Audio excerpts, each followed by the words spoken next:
a 3D printed car intake for my vehicle. It all started with an idea to enhance performance and aesthetics. For the first version of the intake, I used expanding foam.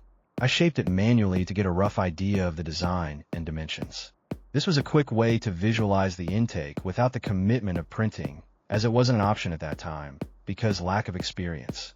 While the foam version served its purpose, I realized it wasn't appealing visually in engine bay and lack of performance.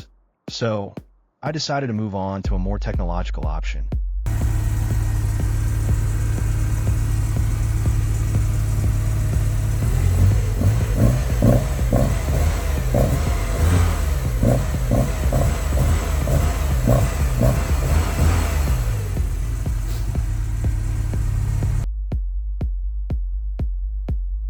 In my second attempt, I created a 3D printed intake based on the foam model.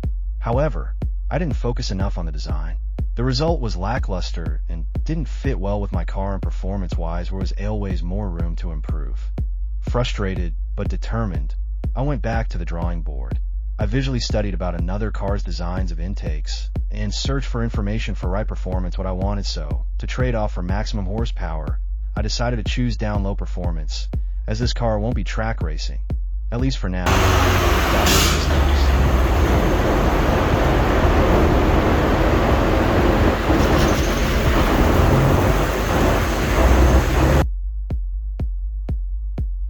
For the third version, I designed a full 3D model using advanced software, incorporating all the lessons I had learned from my previous attempts. This version was crafted to optimize airflow and fit perfectly. After finalizing the design, I sent the model to the 3D printer. I was excited to see how it would turn out, hoping for a significant improvement over the previous designs. Once the printing was complete, I carefully removed the intake from the printer, inspecting it for any defects. The details were crisp, and I was optimistic about how it would perform. Next, I took the time to sand and finish the printed intake. I took a form from 3D parts and made carbon Kevlar and another coatings to ensure durability and longevity. Finally, it was installation time. I carefully fitted the new intake into my car, making sure everything lined up properly and was secure. After installation, I started the engine to test the new intake. The sound was satisfying and the performance felt noticeably improved, confirming all the hard work was worth it.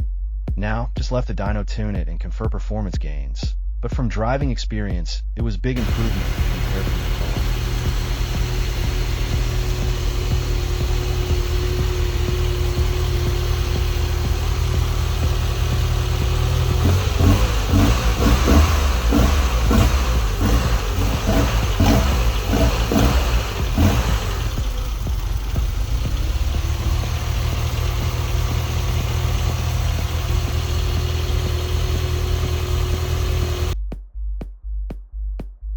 I documented all these stages throughout the process, and I hope my experience helps others looking to create their own custom. Stay tuned for more DIY projects and car